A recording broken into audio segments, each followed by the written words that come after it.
अध्याय 136 काफिला सेवा। जब वेस ने अंततः मार्सेला की बात सुनी तो वे लकी की ओर मुड़ा जो सोफे पर आराम कर रहा था।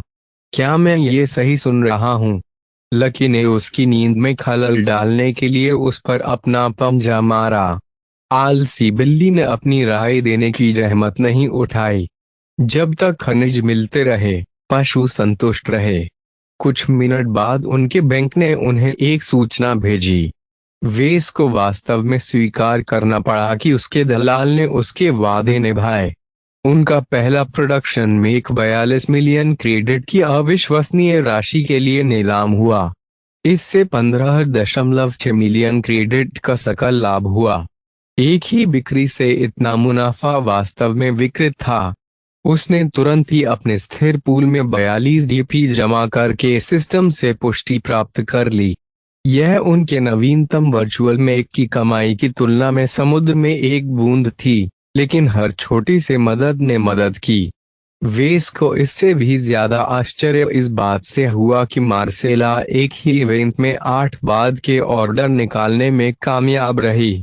पूंजी की कमी के कारण उन्होंने अपने ग्राहकों से मेक के निर्माण के लिए आवश्यक संसाधनों को वहन करने के लिए अग्रिम जमा राशि का भुगतान करने की मांग की। इतनी कठिन आवश्यकता के बावजूद मार्सेला 8 अलग अलग लोगों के बटुए खोलने में कामयाब रही। वेस ने ग्राहकों की सूची पर नजर डाली। उनमें से 6 को भाड़े के सैनिकों के रूप में पंजीकृत किया गया था, जबकि केवल 2 कलेक्टर प्रतीत होते थे। इसका मतलब यह था कि उसके यंत्रों को निश्चित रूप से युद्ध में नियोजित किया जाएगा। एक ठोस ट्रैक रिकॉर्ड ने उनके मार्का आय के मूल्य को बढ़ाने में बहुत मदद की। अंततः अपने उत्साह से बाहर आने के बाद वेस ने आज तक के ऑर्डरों का सबसे बड़ा सेट तैयार किया। सबसे पहले उन्हें लगभग 144 मिलियन क्रेडिट मूल्य का कच्चा माल खरीदना था। यदि संसाधनों के इस विशाल समूह को कुछ हुआ तो वे दिवालिया घोषित हो सकता है। मुझे बीमा की तलाश शुरू करनी होगी, उसने तुरंत फैसला कर लिया। एक त्वरित खोज से पता चला कि सान्याल एबलिंग ग्रह पर प्रमुख बीमा विक्रेताओं में से एक था। उन्होंने न केवल थोक परिवहन शिपमेंट का बीमा किया, उन्होंने विशेष रूप से मूल्यवान शिपमेंट के लिए एक सशस्त्र काफिले सेवा की भी पेशकश की। जिस किसी ने भी काफिला सेवा का अनुबंध किया उसे स्वाभाविक रूप से एक उदार बीमा उदाहरण प्राप्त हुआ। क्योंकि उसने पहले ही अपनी वर्कशॉप को सुरक्षित करने के लिए सेस को अनुबंधित कर लिया है, इसलिए वे उनकी बीमा पॉलिसियों के बारे में भी पूछताछ कर सकता है। वेस ने रोबिन के कुम को कॉल किया। 2 मिनट के इंतजार के बाद वे उठी। इसके लिए क्षमा करें श्री लार्किंसन, मुझे एक व्यापारिक सौदे को अंतिम रूप देना था। क्या मेरे द्वारा आपकी कोई सहायता हो सकती है? मुझे सामग्रियों की एक बड़ी खेप मिलने वाली है। उन्होंने शुरुआत की, फिर अपना आगामी कार्यक्रम बताया। मिस रोबिन को तुरंत चित्र मिल गया। अच्छा ऐसा है, आप अपने शिपमेंट को सुरक्षित करने के लिए सही जगह पर आए हैं। मुझे हमारे उत्पादों के बारे में बताएं। एसएएस ने विभिन्न बीमा पॉलिसियों की पेशकश की। सबसे सस्ती पॉलिसी केवल निश्चित संख्या में शिपमेंट का बीमा करती थी, जो अल्पकालिक व्यावसायिक उद्यमों के लिए बहुत अच्छा था। नवीनीकरण कराने पर इसमें अच्छी खासी धनराशि भी जोड़ जाती है। जो लोग लंबी अवधि के लिए अपने इंटरस्टेलर शिपमेंट का बीमा कराना चाहते थे, उन्होंने अपनी वार्षिक पॉलिसियां अनुबंधित की। वेस ने इस प्रकार की सेवा का समर्थन किया क्योंकि वेस को केवल एक निश्चित मात्रा में शिपमेंट के लिए प्रति वर्ष एक निश्चित राशि का भुगतान करना पड़ता था। यदि उसके शिपमेंट की राशि या मूल्य एक निश्चित सीमा से अधिक हो जाता है तो बीमा पॉलिसी स्वचालित रूप से इसकी वार्षिक दर समायोजित कर देती है। यह एक सुविधाजनक और पूर्वानुमानित खर्च बन गया। हम अत्यधिक अनुशंसा करते हैं कि आप हमारे वार्षिक बीमा को हमारी काफिला सेवा के साथ जोड़ दें, महिला ने जोड़ा। पूरे गणराज्य में समुद्री डाकुओं के हमलों में उल्लेखनीय वृद्धि के कारण शिपमेंट को नुकसान हुआ है। प्रमुख यांत्रिक शिपमेंट उनके प्रमुख लक्ष्य बन गए हैं। उसने अपनी भौहें सिकोड़ ली। वेस के लिए यह वास्तव में बुरी खबर थी, खासकर जब से वह बार बार अपना सामान इधर उधर भेजता था। यह कैसा दिखता है और इसकी कीमत क्या होगी? हमारी सुरक्षा कंपनी पूरे गणतंत्र में सशस्त्र काफिलों का एक नेटवर्क चलाती है। वार्षिक बीमा पॉलिसी के साथ आपका व्यवसाय प्रति वर्ष 10 मिलियन क्रेडिट की अधिमान्य दर पर हमारी काफिला सेवा से लाभ उठा सकेगा। यह दर तभी तक लागू रहेगी जब तक आपके शिपमेंट का कुल बाजार मूल्य प्रति वर्ष 1 अरब क्रेडिट से कम है। वेस ने गैलेक्टिक नेट पर त्वरित खोज की। काफिले की सेवाओं की कीमतों में काफी अंतर था, लेकिन एसएएस को अच्छी प्रतिष्ठा मिली। उन्होंने 2 गुना शुल्क लिया और व्यापार की मात्रा बढ़ने पर लागत तेजी से बढ़ गई, लेकिन उनका त्रुटिहीन सुरक्षा रिकॉर्ड इस बात का प्रमाण था कि उन्होंने अपने शिपमेंट को कितनी गंभीरता से लिया। क्लाउडी कर्टेन से बेनथीम और वापसी तक हमारी नियमित काफिला सेवा प्रति सर्किट 8 दिनों का एक निश्चित कार्यक्रम चलाती है। हमारे ग्राहकों में प्रसिद्ध रेले और लुवॉन कंसोर्टियम शामिल हैं। वे क्लाउड राइस और अन्य लग्जरी फसलों की अपनी बहुमूल्य खेप हमारे सुरक्षित काफिले को सौंपते हैं। हमने उनकी किसी भी खेप को कभी भटकने नहीं दिया। यदि मैं साइन अप करता हूं तो मेरा शिपमेंट उनके काफिले में शामिल हो जाएगा। संभवतः ऐसा ही होगा। रॉबिन ने सिर हिलाया। आपके व्यवसाय की प्रकृति को ध्यान में रखते हुए, जब भी आप बड़ी संख्या में सामान भेजते हैं या प्राप्त करते हैं तो मौजूदा काफिले के लिए अतिरिक्त परिवहन करना पर्याप्त होगा। छोटे एकल मैच जैसे शिपमेंट को नियमित अनाज परिवहन के कार्गो होल्ड में निचोड़ा जा सकता है। चर्चा के एक दौर के बाद वेस ने अपने संयुक्त बीमा और काफिले सेवा पैकेज के लिए साइन अप करने का निर्णय लिया। दिमाग के कुछ टुकड़े के बदले में उसे अन्य 10 मिलियन क्रेडिट जमा करने पड़े। रॉबिन ने वास्तव में समुद्री डाकू हमलों की बढ़ती आवृत्ति के कारण कंपनी द्वारा कीमतें बढ़ाने से पहले हस्ताक्षर करने के लिए उनकी सराहना की। सच कहूं तो वेस को किसी समुद्री डाकू के हमले का डर नहीं था। क्लाउडी कर्टेन बेनथीम से बस एक छोटी सी दूरी पर था और इस प्रकार कुछ हद तक बंदरगाह प्रणाली के प्रभाव क्षेत्र में आ गया। कोई भी समुद्री डाकू कप्तान जिसने इस क्षेत्र में किसी परिवहन का अपहरण करने का निर्णय लिया हो, वह आत्महत्या भी कर सकता है। इसके बजाय वह तोड़फोड़ से बचना चाहता था। स्थानीय राजनेताओं के साथ साथ गेज राजवंश की हालिया परेशानियों ने उन्हें चेतावनी दी कि सावधानी बरतना सबसे अच्छा है। भले ही काफिला सेवा ने उसके वार्षिक ब्याज भुगतान से 2 गुना कटौती की, वेस ने इसे लागत के लायक समझा अगर वे सायाल एबलन पर सारी जिम्मेदारी डाल सके। एक बर्बाद शिपमेंट से मुझे बहुत अधिक नुकसान नहीं होगा। एसएएस उनके काफिले को होने वाले किसी भी नुकसान की भरपाई करेगा। उनकी ओवरहेड लागत फिर से बढ़ गई थी, लेकिन वेस ने उन सभी को इस दिन और युग में व्यवसाय करने के लिए एक आवश्यक मूल्य माना। एक बार जब उन्होंने अनुबंध पर हस्ताक्षर किए और आवश्यक कागजी कार्यवाही की आपूर्ति की, तो एसएएस ने उन्हें एक आभासी साइट तक पहुंच प्रदान की, जिसने उन्हें अपने शिपमेंट को पंजीकृत करने की अनुमति दी। वेस ने तुरंत 144 मिलियन क्रेडिट मूल्य के कच्चे माल का ऑर्डर देकर सेवा का उपयोग किया और इसे सायाल एबलन के निर्धारित काफिले कार्यक्रम के माध्यम से भेजा। काफिलों की अगली लहर लगभग 2 दिन बाद रवाना हुई, जिससे वेस को लगभग 5 दिनों की तैयारी मिल गई। कार्लोस, उसने अपनी व्यवस्था पूरी करने के बाद फोन किया। हाँ बॉस, मार्काई के लिए आपकी वर्तमान सफलता दर क्या है? मैं अभी भी कुछ कठिन स्थानों पर फंसा हुआ हूँ। मैं प्रगति कर रहा हूँ, लेकिन मैं महीने के अंत तक निर्माण प्रक्रिया में महारत हासिल नहीं कर पाऊंगा। मार्काई के डिजाइनर के रूप में वेस को पता था कि कार्लोस को आपकी प्रक्रिया में कहां संघर्ष करना पड़ा। उनके कर्मचारी ने मुद्रण प्रक्रिया में अस्थायी रूप से महारत हासिल कर ली थी, जिससे वे काफी प्रभावित हुए। वेस ने कार्लोस को 3D प्रिंटर का कार्यभार संभालने देने पर भी विचार किया, लेकिन तुरंत इस धारणा को एक तरफ रख दिया। जितना संभव हो सके अपने एक्स फैक्टर को मजबूत करने के लिए एक गोल्ड लेबल मेक ने उनका पूरा ध्यान आकर्षित किया। बताता हूँ क्या, मुझे मार्काई के लिए पर्याप्त मात्रा में ऑर्डर प्राप्त हुए हैं। 5 दिन बाद मैं क्रम से उनमें से 8 का निर्माण शुरू करूंगा। जब मैं काम शुरू करूंगा तो आप मेरे साथ जा सकते हैं, लेकिन आप केवल देख सकते हैं और प्रश्न पूछ सकते हैं। क्या यह आपके साथ ठीक है? वेस को एक्शन में देखने का मौका कार्लोस के लिए एक सुनहरा अवसर होना चाहिए।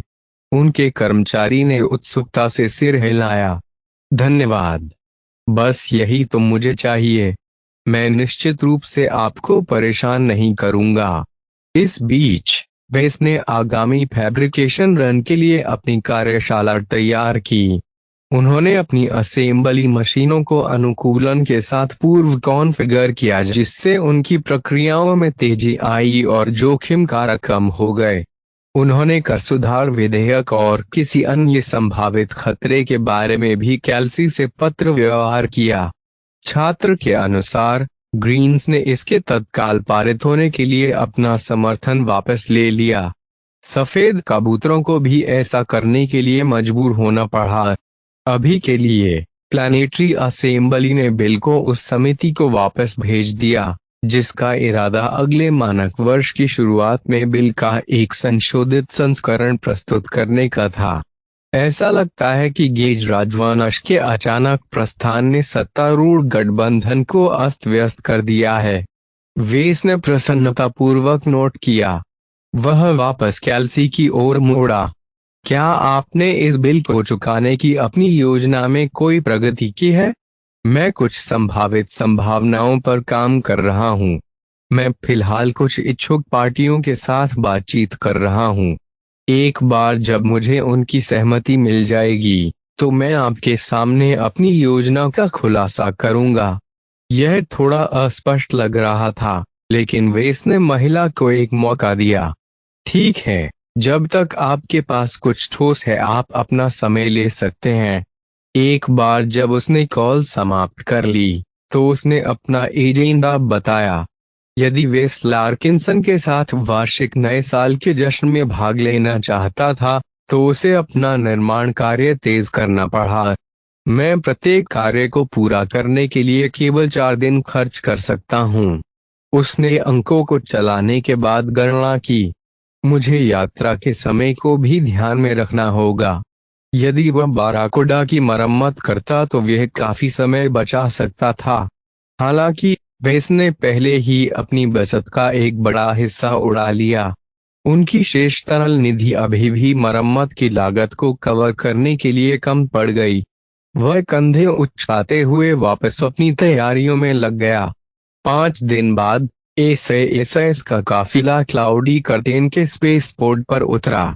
छोटे मालवाहक शटलों के एक झुंड ने उनकी कार्यशाला में 2000 टन से अधिक माल पहुंचाया। वेस ने अपनी कार्यशाला की परिधि का विस्तार करने के लिए अपनी पीठ थपथपाई। यदि उसकी दूरदर्शिता न होती, तो शायद उसकी गुंजाइश खत्म हो गई होती। दुर्भाग्य से उसके सुरक्षित भंडारण कक्ष में पूरी खेप को रखने के लिए जगह की कमी थी। वेस ने केवल सबसे मूल्यवान विदेशी वस्तुओं को संग्रहित किया, जबकि उन्होंने थोक सामग्री को उनके मूल रूप में ही छोड़ दिया। कंटेनर। एक बार जब उनके हेलरबॉट उनके 3D प्रिंटर में सामग्री का पहला सेट लेकर आए, तो वेस ने कार्लोस को अपने पास बुलाया। यह बात है, कार्लोस, मैं आपको निर्माण प्रक्रिया का प्रदर्शन करूंगा। यदि आप उन कठिन स्थानों से निपटने के तरीकों को नहीं समझ पा रहे हैं जिनका आपने उल्लेख किया है, तो आप बेनथाइम पर वापस जा सकते हैं। चिंता मत करो बॉस, मैं बहुत ध्यान दूंगा। क्या मैं आपका काम रिकॉर्ड कर सकता हूँ? बल्कि मैं नहीं होता, वेस ने तुरंत उत्तर दिया। हालांकि एसएएस ने अपनी सुरक्षा प्रणालियों के माध्यम से उस पर लगातार निगरानी रखी, लेकिन वे एक फैक्टर को उजागर करने के जोखिम को कम करना चाहता था। आंखों से नहीं, दिमाग से देखो। रूट लर्निंग के माध्यम से मेरी दिनचर्या को याद करने का प्रयास न करें। यदि आप मेरे कार्यों के अंतर्निहित विचारों को नहीं समझेंगे तो आपके लिए बहुत बुरा समय होगा। कार्लोस ने सिर हिलाया क्योंकि उसे बात समझ में आ गई। इसलिए इसके बजाय मुझे प्रश्न पूछना चाहिए। यह सही है, लेकिन जब मैं काम पर हूं तो मुझे परेशान मत करो। यदि आप मुझे मेरे क्षेत्र से बाहर निकालते हैं तो मुझे लाखों क्रेडिट के बैच को बर्बाद करने से नफरत होगी। जैसा कि वेस ने एक बार में 3 अलग अलग छवियों पर ध्यान केंद्रित करने का इरादा किया था, वे तुरंत एक बहाना लेकर आया। जब भी मैं निर्माण करता हूँ, मैं आसानी से अपने काम में लग जाता हूँ। यह तब तक ठीक है जब तक तुम मुझसे नहीं टकराते। मैं अपने घंटे भर के निर्माण सत्रों के बीच नियमित ब्रेक लेता रहूंगा। मेरे विराम के दौरान बेझिझक अपने प्रश्न पूछें। समझा? शुरू करने से पहले, क्या आप मुझे बता सकते हैं कि क्या आप मेक को एक एक करके या बैच के अनुसार बनाने का इरादा रखते हैं? प्रत्येक गोल्ड लेबल मशीन एक व्यक्तिगत रचना है। वे एक असेंबली लाइन उत्पाद के बजाय एक इकाई के रूप में माने जाने के पात्र हैं। वेस ने इस तथ्य को छुपाने के लिए तुरंत तैयार कर लिया कि उन्हें अपने एक्स फैक्टर को अधिकतम करने के लिए उन्हें एक एक करके तैयार करने की आवश्यकता है। हालांकि यह उतना कुशल नहीं है, लेकिन यह विधि यह सुनिश्चित करती है कि प्रत्येक मशीन मेरे ग्राहकों के लिए उपयुक्त है। अगर मैं अपना काम करना शुरू कर दूं तो क्या मैं भी ऐसा करने के लिए बाध्य हो जाऊंगा? आपके लिए भी वही दृष्टिकोण अपनाना आवश्यक नहीं है। वेस ने यह विचार करने के बाद उत्तर दिया कि कार्लोस एक दिन में कितनी मशीनें बना सकता है। जैसा कि कहा गया है, लंबे समय में। मुझे लगता है कि यदि आप समान मानसिकता अपनाना सीख जाते हैं तो इससे आपके परिणामों को बहुत लाभ होगा। एक बार जब कार्लोस ने अपने प्रश्न पूछना समाप्त कर लिया, तो वेस ने अपना ध्यान केंद्रित करना शुरू कर दिया। उन्होंने 3 प्रेरणाओं को बुलाया और उन्हें एक संयुक्त इरादे में बदल दिया। उन्होंने सफलतापूर्वक अद्वितीय मानसिक छाप बनाई जो उनके मार्काई डिजाइन में अंतर्निहित थी। चलो शुरू करें। अध्याय 137 शिक्षण। वेस के पास पहले से ही 6 दिनों में एक दोषरहित मशीन बनाने के लिए पर्याप्त कौशल और अनुभव था। निर्माण समय को 4 दिनों तक सीमित करने के लिए उन्हें अपनी अत्यधिक सावधानी छोड़नी पड़ी। उन्होंने अपने अधिकांश नियमित कार्यों को दोबारा जांचना और 3 बार जांचना बंद कर दिया और केवल तभी धीमे हुए जब वे एक कठिन चरण में पहुंच गए। उनके पिछले अनुभव के साथ साथ उनकी पर्याप्त तैयारी ने उनके काम को गति देने के उनके प्रयासों को सुचारू कर दिया। उन्होंने अपने सामने आने वाली किसी भी समस्या के लिए प्रतिक्रियाओं का मानक सेट पहले ही तैयार कर लिया था। अब ध्यान से देखो। वेस ने अपने चौकस कर्मचारी को निर्देश दिया। यांत्रिक घटकों का निर्माण आमतौर पर निर्माण प्रक्रिया का सबसे चुनौतीपूर्ण हिस्सा होता है। मार्क एंटनी मार्क आई और जिस सीजर ऑगस्टस पर यह आधारित है, वे विसंगतियां हैं क्योंकि उनके संयोजन चरण बेहद कठिन है। इससे भागों को मुद्रित करने की कठिनाई कम नहीं होती है। कार्लोस ने हाथ उठाया। मैं मदद नहीं कर सकता, लेकिन ध्यान दें कि आपने बहुत सारी अतिरिक्त सामग्री जमा नहीं की है। क्या आप आश्वस्त हैं कि आप चूकेंगे नहीं? मैं हूं। अपने स्वयं के डिजाइन के रूप में मैं अपनी सीमाओं से भली भांति परिचित हूं। बिना किसी दोष के अपना डिजाइन तैयार करना मेरे लिए बहुत चुनौतीपूर्ण नहीं है। मुझे आशा है कि आप भविष्य में इस मुकाम तक पहुंच सकेंगे। दरअसल वेस का इरादा वर्तमान उत्पादन कार्य पूरा करने के बाद आमतौर पर उपयोग किए जाने वाले संसाधनों का भंडार बनाने का था। हालांकि उसके पास अभी भी लाखों क्रेडिट शेष थे, फिर भी उसने अपनी बचत को अकेले छोड़ना पसंद किया जब तक कि कोई आपातकालीन स्थिति न आ जाए। ठीक है, मैं अब शुरू करता हूँ। मैंने अपना पूरा ध्यान अपने काम पर लगा दिया है, इसलिए मुझसे या किसी भी चीज से न टकराएं। दर्शकों के साथ काम करने में वेस को अभ्यस्त होने में कुछ समय लगा। उन्होंने थोड़ा अधिक आत्मसचेत व्यवहार किया, जिसके कारण कुछ गलतियां हुई। सौभाग्य से वे जल्दी से ठीक होने और क्षति को सीमित करने में कामयाब रहा। वेस अपने दिमाग को आराम देने के लिए हर घंटे एक ब्रेक लेता था। यहीं पर बहुत सारे प्रश्न पूछकर अंततः कार्लोस अस्तित्व में आया। जैसे ही वेस ने ब्रेक लिया, उनके कर्मचारी सवालों से भर गए। आप उस हिस्से में धीमे क्यों हो जाते हैं? इसका उद्देश्य क्या है? क्या आप मुझे बता सकते हैं कि आप क्यों? सवालों का जवाब देना वेस के लिए अजीब तरह से फायदेमंद था। पहले वे हमेशा अकेले काम करते थे, इसलिए उन्होंने हमेशा अपने दृष्टिकोण को आत्मसात किया। अब जब कार्लोस ने अपने तरीकों की खोज जारी रखी, तो वेस को उन्हें मौजूदा सैद्धांतिक ढांचे में पैकेज करना पड़ा और अंतर्ज्ञान के बजाय तर्क का उपयोग करके उन्हें समझाना पड़ा। इसने वेस को अपनी पसंद को संशोधित करने का अवसर प्रदान किया। इससे उन्हें कमी आने पर अपनी कमियों को दूर करने का भी मौका मिला। वह सीधे तौर पर यह नहीं कह सकता था कि उसने अपनी आंत की वजह से समाधान लगाना चुना। अनुभूति उन्होंने यह उल्लेख करने से भी इनकार कर दिया कि उन्होंने अपना अधिकांश ज्ञान उन कौशलों से प्राप्त किया है जिन्हें सिस्टम ने सीधे उनके मस्तिष्क में प्रत्यारोपित किया है।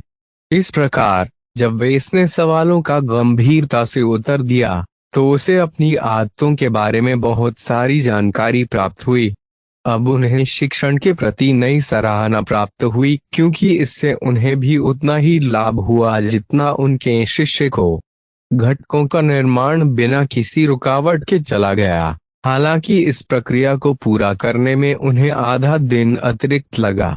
उन्हें अपने तरीकों को समझाने में इतना समय देने की उम्मीद नहीं थी। एक और बात जिसने उनके ब्रेक को बढ़ा दिया वह यह था कि लकी ने ध्यान आकर्षित करना शुरू कर दिया था। लगातार दुकान पर बातचीत करने और काम पर ध्यान केंद्रित करने के कारण वेस के पास अपनी मणि बिल्ली के साथ खेलने के लिए बहुत कम समय बचा। छोटा बगीर उपेक्षित महसूस करने लगा, इसलिए जब वेस अपना काम बंद कर देता था तो वह अक्सर वहां आ जाता था। यह सचमुच एक स्मार्ट एआई है। कार्लोस ने जब देखा कि लकी ने वेस को मशीनें चलाने के दौरान कभी परेशान नहीं किया, तो उसने उसकी सराहना की। काश मेरे पास एक होता। आपने यह मॉडल कहाँ से खरीदा? मैंने उसे नहीं खरीदा, वह मेरे पिताजी की ओर से एक उपहार है।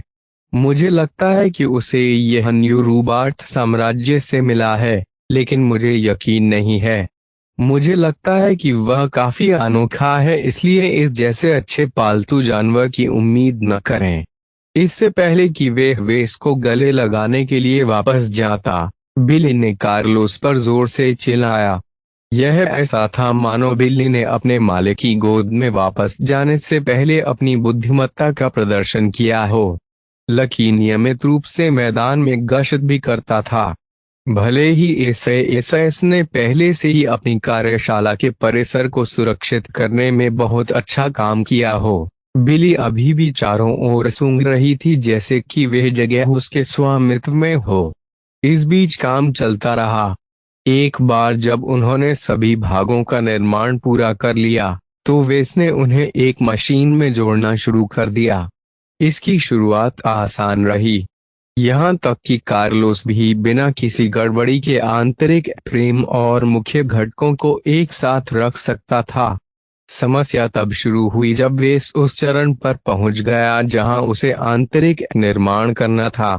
भले ही उन्होंने वास्तुकला को पूरी तरह से संशोधित किया, 3 अलग अलग हथियार प्रणालियों के साथ साथ बड़े आकार के घटकों का उपयोग करने की जटिलता ने किसी और चीज के लिए बहुत कम जगह छोड़ी। कुछ हिस्सों को सही स्थानों पर दबाने के लिए इसे एक नाजुक स्पर्श की आवश्यकता थी। बहरहाल वे बार बार सुई में धागा डालने में कामयाब रहा। इससे मदद मिली कि उन्होंने पहले ही सबसे अधिक समस्याग्रस्त सुइयों को हटा दिया, केवल उन सुइयों को छोड़ दिया जिनमें पर्याप्त खुले स्थान थे।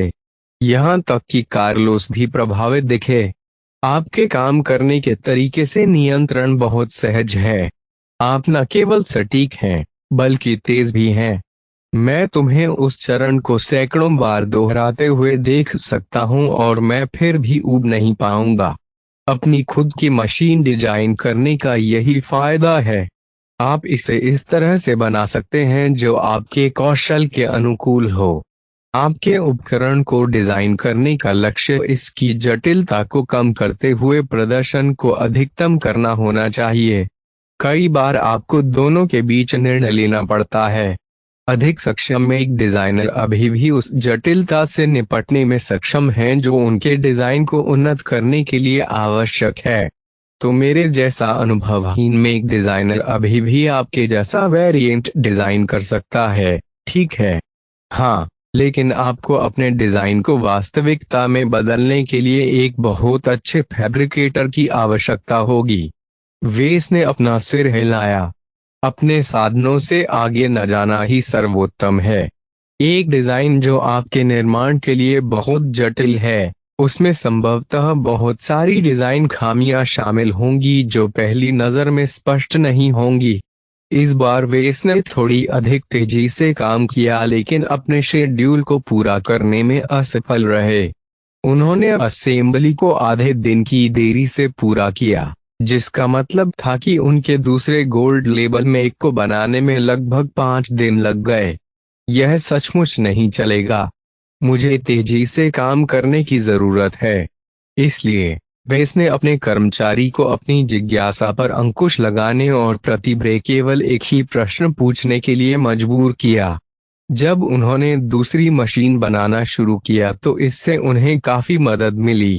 अब वे और अधिक तेजी से काम करने लगा क्योंकि कार्लोस अपना अधिकांश समय निरीक्षण में बिताता था। वैसे भी अधिकांश प्रासंगिक प्रश्नों का उत्तर पहले ही दिया जा चुका था। समय धारा में पानी की तरह बह गया। वेस एक ऐसी दिनचर्या में शामिल हो गए जहां उन्होंने अपनी लगभग सभी विकर्षणों को त्याग दिया और पूरी तरह से अपने कार्यों को पूरा करने पर ध्यान केंद्रित किया। यहाँ तक कि कार्लोस के साथ उनकी बातचीत भी एक दिनचर्या में बदल गई। उसने अपने दिमाग को विभाजित करने में इतना अभ्यास प्राप्त कर लिया कि वह वास्तव में अपने दिमाग के 1/3 हिस्से से बातचीत कर सकता था। उस समय वेस को यह एहसास नहीं हुआ, जबकि पहले मॉडल में अभी भी कुछ छोटी खामियां शामिल थीं। दूसरा बहुत बेहतर दिख रहा था। जब तक उन्होंने तीसरी मशीन तैयार की, वेस बार बार आने वाली सभी खामियों को दबाने में कामयाब रहे। विसंगतियां होती रहीं, लेकिन वेस उन्हें घटित होने पर ही संबोधित करने में सक्षम था। मार्क कहा कि उनकी महारत में कई गुना सुधार हुआ। दोहराव के लिए कुछ तो कहना ही पड़ेगा। 5वां मॉडल पूरा करने के एक दिन बाद वेस ने नोट किया, इससे कोई फर्क नहीं पड़ता कि आप कितने होशियार हैं या आपने कितनी किताबें पढ़ी हैं। अपने हाथों को गंदा करना अपनी क्षमता बढ़ाने का सबसे अच्छा तरीका है। कुछ मेक डिजाइनरों का मानना था कि उन्हें डिजाइन तैयार करने में विशेषज्ञ होना चाहिए। उन्होंने कभी भी व्यक्तिगत रूप से कोई मेक बनाने की जहमत नहीं उठाई। शायद वे थे अपनी पढ़ाई के दौरान उन्हें ऐसा करने के लिए मजबूर किया गया, लेकिन जैसे ही वे ढीले पड़ गए, उन्होंने जीवन भर कभी भी फैब्रिकेशन मशीन को नहीं छुआ। अधिकतर समृद्ध डिजाइनरों ने उस दर्शन की सदस्यता ली।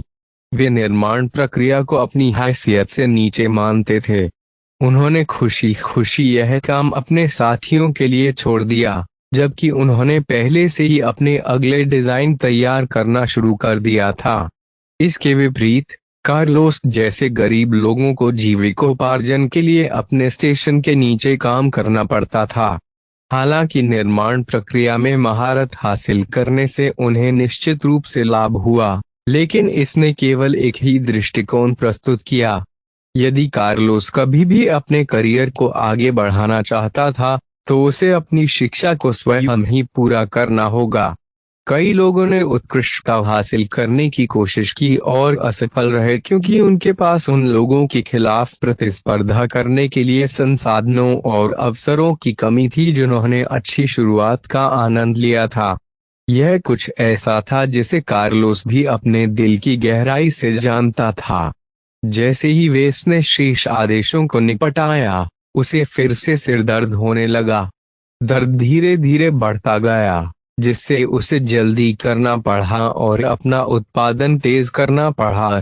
सौभाग्य से जब वेस ने अपना 7वां मेक बनाया, तब तक कार्लोस ने अपनी जिज्ञासा को संतुष्ट कर लिया। उसने प्रश्न पूछना बंद कर दिया और केवल वेस को अपना जादू चलाता देखता रहा। अंतिम 3 मेक असेंबलर से बिना किसी रोक टोक के लुढ़क गए। वेस ने निर्धारित समय से केवल 1 दिन देरी से सभी 8 ऑर्डर पूरे किए। वह एक ऑर्डर पूरा करने में 4 दिन लगाने के अपने लक्ष्य को आसानी से हासिल करने में सफल रहा। यदि सिरदर्द न होता, तो उसे एक कार्य पूरा करने में केवल 3 दिन लगते। एक इंसान को पूरे दिन अपने दिमाग को विभाजित नहीं करना चाहिए। वह अपने सोफे पर धंसा हुआ बड़बड़ा रहा था, इस बात से अनभिज्ञ कि वे हूंकते हुए लकी से टकराने ही वाला था। उस दोस्त के लिए खेद है। बिल्ली ने उस पर फुसफुसाया और छिपने के लिए सुरक्षित स्थान ढूंढने के लिए दूर चली गई। वेस ने अपना सिर खुजलाया और सोचा कि लकी के लिए अपने कूड़ेदान में एक और रत्न जमा करने का लगभग समय आ गया है। याद रखें, मेरे बिना अपना बाथरूम व्यवसाय न करें। जब लकी ने एक और रत्न उत्सर्जित किया तो उसने हमेशा गोपनीयता ढाल बनाना सुनिश्चित किया। शायद एसएस के सुरक्षा मॉनिटरों ने सोचा कि उसे अपनी मणि बिल्ली के बाथरूम ब्रेक के साथ एक अजीब शौक था, लेकिन वेस ने इसकी परवाह नहीं की। वह उत्सुकता से लकी के विशेष रत्नों के साथ अपनी मशीन को उन्नत करने का इरादा रखता था। इसने वेस को एक अप्रिय तथ्य की याद दिला दी। किसी रत्न को उसकी गुमनाम मोहर से चिह्नित करने में कम से कम 100 डीपी का खर्च आता है। यदि उसे केवल एक बार मोहर लगानी होती, तो वह आसानी से लागत वहन कर सकता था। यदि उसे एक समय में 8 मैचेस पर मोहर लगानी होती, तो उसकी स्थिर डीपी में अचानक स्थिर कमी आ जाती। वह अपने रत्नों का उपयोग न करने का विकल्प चुन सकता था, लेकिन वेस को यह बात अच्छी नहीं लगी। लकी की उपयोगिता को नजरअंदाज करना बर्बादी थी। बिल्ली भी चिड़चिड़ी हो सकती है अगर उसे लगे कि वेस उसके रत्नों को कचरे की तरह मानता है। 8 में एक पंक्ति में खड़े थे। वे सभी अपनी चमकदार कोटिंग और डरा देने वाली भारी मात्रा के साथ रोशनी में चमक रहे थे। प्रत्येक मार्काई के पास एक स्टाइलिश बिल्ली का विशिष्ट लोगो भी था, जो एक वी से घिरे इंद्रधनुषी बादल पर आराम कर रही थी। उन सभी को एक साथ देखकर वेस के मन में यह बात घर कर गई कि वह अंततः एक सच्चा मेक निर्माता बन गया है। भगवान, आप अविश्वसनीय हैं, आप यह जानते हैं। कार्लोस ने प्रशंसा की क्योंकि वह इस दृश्य से मंत्रमुग्ध हो गया। यह बहुत बुरा है कि इन मेक्स का अलग होना तय है। मैं कल्पना नहीं कर सकता कि यह कितना अद्भुत होगा यदि इनमें से सभी 8 मेक को एक ही दस्ते के रूप में तैनात किया जाए। यह पहली बार था जब वेस ने 8 समान मेक एक साथ रखे। उनमें से प्रत्येक से निकलने वाला एक स्पेक्टर एक इकाई में एक साथ मिल गया जो लगभग जीवित हो गया। प्रवर्धित तरंगों ने कार्लोस को प्रभावित किया, भले ही वह अपनी भावनाओं को शब्दों में व्यक्त नहीं कर सका। यह वाकई शर्म की बात है, वेस ने उत्तर दिया। वह चाहता था कि वह यंत्रों को यथास्थान रख सके और प्रभावों का अधिक विस्तार से अध्ययन कर सके। अंततः हम इन मशीनों के स्वामी नहीं हैं। जितना हम अपनी रचनाओं को अपना मानना चाहेंगे, हमें यह ध्यान रखना होगा कि दूसरों ने पहले ही इसके लिए भुगतान कर दिया है। मेघ के साथ तभी सही व्यवहार किया जा सकता है जब वे अपना उद्देश्य पूरा करें। इसे ध्यान में रखते हुए वेस ने शांतिपूर्वक सभी 8 मैच के लिए हैंड ऑफ प्रक्रिया शुरू की। उन्होंने सबसे पहले इन्हें प्रमाणन के लिए एमटीए के पास भेजा। चूंकि उन्होंने व्यक्तिगत रूप से पर्याप्त देखभाल के साथ प्रत्येक मॉडल का निर्माण किया, इसलिए उन्हें निरीक्षण पास करने में सक्षम होना चाहिए। इसलिए उन्होंने बेनथाइम के अगले काफिले में 8 पैक किए गए मे के लिए पर्याप्त स्लॉट निर्धारित किए। 5 दिन बाद मेट्स को बेनथाइम पहुंचना चाहिए। मार्सेला वहां से कमान संभाल सकती हैं। उन्होंने तुरंत गणतंत्र की राजधानी प्रणाली के लिए एक प्रतिष्ठित यात्री जहाज पर प्रथम श्रेणी का टिकट बुक किया। हालांकि वे इस इंतजार करना चाहता था और मैच वितरित करने के लिए अपना भुगतान प्राप्त करना चाहता था, लेकिन अगर वे हिर्ट्सबर्ग में वार्षिक लार्किंसन सभा में भाग लेना चाहता था तो उसे तुरंत छोड़ना पड़ा। अपनी यात्रा पर रवाना होने से पहले वेस ने उनकी अनुपस्थिति के लिए कुछ व्यवस्थाएं की। उन्होंने सबसे पहले कार्लोस को अपने निर्माण कौशल का अभ्यास जारी रखने का निर्देश दिया। वेस को उम्मीद थी कि नया साल आने तक उसका कर्मचारी अपनी आय अर्जित करना शुरू कर देगा। चिंता मत करो वेस, आपने मुझे बहुत सारे उत्तर दिए हैं। मुझे सुधार करने के बारे में एक ठोस दिशा मिल गई है। कार्लोस को भी बुरा लगा, एक मुफ्तखोर के रूप में वेस के अधीन अपने पहले महीने बिताने के लिए। वह उत्सुकता से अपनी योग्यता साबित करना चाहता था और अपनी तनख्वाह कमाना शुरू करना चाहता था। जहां तक कैल्सी का सवाल है, वे अभी भी एक योजना पर काम कर रही है। जब वे हिर्ट्सबर्ग के लिए रवाना हुए तो वेस ने उन्हें केवल अपडेट रखने के लिए सूचित किया। वह जानना चाहते थे कि सत्ताधारी गठबंधन किस पल नौटंकी करके उनकी अनुपस्थिति का फायदा उठाना चाहता है। आपको इसके बारे में चिंता करने की जरूरत नहीं है, बॉस। गृह सभा और नगर परिषद दोनों अवकाश में हैं। यहाँ तक कि राजनेताओं को भी अपने परिवार के साथ घर जाना पड़ता है। तुम मुझे मूर्ख बना सकते थे। क्या मेरा यह मानना गलत है कि उनमें से अधिकांश कमीने हैं? खैर, कैल्सी पिछड़ गई। साल के इस समय में बहुत सारे प्रभावशाली लोग पार्टियों की मेजबानी कर रहे हैं। यह अमीर और ताकतवर लोगों के साथ घुलने मिलने का बेहतरीन मौका है। आंकड़े, बस बिक्री पर नजर रखें और ट्रैक करें कि वे किससे बात कर रहे हैं। मैं यह जानने को उत्सुक हूं कि स्थानीय लोगों में से कौन उनकी चालों का समर्थन कर रहा है। करूंगा। अपनी कार्यशाला को व्यवस्थित करने के बाद उन्होंने मार्सेला को एक संक्षिप्त संदेश भेजा कि वे छुट्टी ले रहे हैं। जबकि वे इसको उससे आमने सामने मिलना पसंद था, उसकी उड़ान का कार्यक्रम पहले से ही व्यस्त था। उम्मीद है कि वह मेरे पास मौजूद योजनाओं से संतुष्ट होगी। अध्याय 138 स्वतंत्रता सेनानी विंसेंट रिक्लेन ने मूर्खों को सहर्ष सहन नहीं किया। दुख की बात है कि जिस उद्देश्य के लिए उसने बंधनों में जकड़ा था उसमें उसे कई मूर्खों का सामना करना पड़ा। यदि विद्रोहियों के पास बेनथीम मुक्ति आंदोलन के बारे में कहने के लिए कुछ भी था तो यह था कि उनमें से कम 1/3 इस कारण में विश्वास करते थे। शेष में रोमांच की तलाश में असंतुष्ट समुद्री डाकू और गणतंत्र को अस्थिर करने की इच्छा रखने वाले विदेशी उत्तेजक लोगों के बीच मिश्रण शामिल था। उन्होंने दोनों में से किसी के साथ बीफ नहीं किया।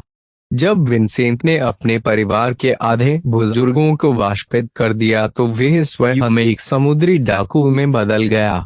इसके अलावा वेश्या साम्राज्य और अन्य जगहों के विदेशी एजेंटों ने उदारतापूर्वक अपने पूरे ऑपरेशन को वित्त पोषित किया।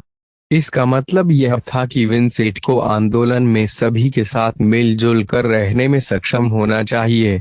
हकीकत कुछ और ही साबित हुई। अलगाववादी मेकोर से सीधे लड़ना चाहते थे, जो आत्मघाती था। विद्रोहियों का एक समूह चाहे कितना भी अच्छा वित्त पोषित क्यों ना हो, एक उचित सेना की ताकत का मुकाबला नहीं कर सकता। समुद्री डाकू आसान लक्ष्यों पर निशाना साधते रहना चाहते थे। उनकी रक्तपिपासु प्रवृत्ति ने उन्हें बड़े से बड़े कृत्यों और लूटपाट की ओर धकेल दिया, जो कि एक विद्रोही समूह को कैसे व्यवहार करना चाहिए इसके विपरीत था। जहां तक विदेशी एजेंटों का सवाल है, वे पैसे काटने की धमकी देकर मुश्किल से समूह के सबसे बुरे लोगों पर लगाम लगाने में कामयाब रहे। अपनी सारी चतुराई और रहस्यों के बावजूद वे बमुश्किल जानते थे कि कैसे करना है। डाकुओं और विद्रोहियों के इस रंगीन दल में से विंसेंट को केवल अपने पुराने बटलर पर भरोसा था। जॉनसन उसके पक्ष में खड़ा था, सशस्त्र और बख्तरबंद जैसा उसका इरादा था। पूर्व उपद्रवी ने जॉनसन की घातक उपस्थिति को चालक दल में अधिक अराजक प्रकारों के खिलाफ एक प्रभावी निवारक के रूप में पाया। जब उन्होंने मुझे बताया कि बीएलएम वास्तव में बेनथाइन को गणतंत्र से मुक्त कराने का एक मौका है, तो मैंने एक पल के लिए भी जासूस पर विश्वास नहीं किया। उनके बड़े बटलर ने सहमति व्यक्त की। बंदरगाह प्रणाली एक रणनीतिक संपत्ति है। यदि बेनथीम प्रणाली वास्तव में गणतंत्र के जुए से छुटकारा पाने में सफल हो जाती है, तो राज्य बस बाद में कदम उठाएगा, जिससे उनके बड़े क्षेत्र में एक तीसरी बंदरगाह प्रणाली जुड़ गई। इस तरह के भारी बदलाव ने क्षेत्र में शक्ति संतुलन को मौलिक रूप से प्रभावित किया। वेसलिनों को शेष गणतंत्र को जीतना भी नहीं था। वे सस्ते और सुविधाजनक व्यापार तक पहुंच में कटौती करके दूरस्थ प्रणालियों को आसानी से अधीन कर सकते हैं। ऐसा नहीं है कि विंसेंट को किसी पक्ष की परवाह थी। वह हमेशा खुद को याद दिलाते थे कि उन्होंने अपने लिए काम किया है। बीएलएम ने उसे रिक्लेंस के साथ धीरे धीरे बिगड़ती स्थिति से बचने का मार्ग प्रदान किया। अब जब उन्होंने अपना उद्देश्य पूरा कर लिया, तो विंसेंट तेजी से बाहर निकलने की ओर बढ़ गया। ऐसा नहीं है कि जनरल वासिल या एजेंट ओरियन ने उसे कभी अपनी नजरों से ओझल नहीं होने दिया। प्रतिरोध आंदोलन के नेता और वेसलिन के संपर्क प्रमुख दोनों ने विंसेंट को एक बैठक के लिए आमंत्रित किया। युवक ने आंदोलन के क्षुद्रग्रह आधार के भद्दे सुरंग वाले गलियारों को नेविगेट किया और एक सम्मेलन कक्ष में प्रवेश किया, या जो भी एक के रूप में पारित हुआ। रिक्लेंस के तारकीय इंटीरियर की तुलना में वर्तमान कमरा वांछित नहीं था। खाली टोकरे उनकी सीट के रूप में काम करते थे, जबकि मेक आकार की पत्रिकाओं का एक खाली ढेर उनकी मेज के रूप में काम करता था। क्या आप कुछ बेहतर नहीं बना सकते? विंसेंट ने व्यथित स्वर में प्रश्न किया। हम यहाँ महीनों से रह रहे हैं। आपको प्रिंटर की भी आवश्यकता नहीं है। बस लड़कों में से एक को वेल्डर और कुछ स्क्रैप के साथ कुछ बनाने दें। महान सैन्य जनरल ने परमानंद में अपनी आंखें बंद कर लीं, क्योंकि उन्होंने अपनी नसों में तस्करी के लिए लाए गए उत्तेजक पदार्थ का इंजेक्शन लगाया। हमारे साधन ज्यादा नहीं हैं। यह आपके बूढ़े पिता का ऑपरेशन नहीं है जहां आप हर किसी पर पैसा बरसा सकते हैं। हम बमुश्किल अपना रखरखाव कर पा रहे हैं। पर्याप्त। आइए श्री रिक्लिन का समय बर्बाद न करें। एजेंट ओरियन ने जब अपना काम बंद करके खराब जासूसी ड्रोन को अलग करने का काम शुरू किया, तो उसने टोक दिया, विंसेंट, हमने आपको यहाँ इसलिए बुलाया है क्योंकि हमारे स्टोर में एक बड़ा ऑपरेशन है। तुम नासमझी भरी हत्या की होड़ के अलावा कुछ और पकाना। प्रत्येक कार्य का एक उद्देश्य होता है। लगातार आतंकी बम विस्फोट गणतंत्र को डराने में सफल रहे हैं। इसने उन्हें हमारे पसंद के अनुसार अपना बचाव वापस लेने पर मजबूर कर दिया है। वास्तव में उनकी कमजोर प्रतिक्रिया सीधे तौर पर हमें उस ऑपरेशन को आगे बढ़ाने में सक्षम बनाती है जो हमारे पास है।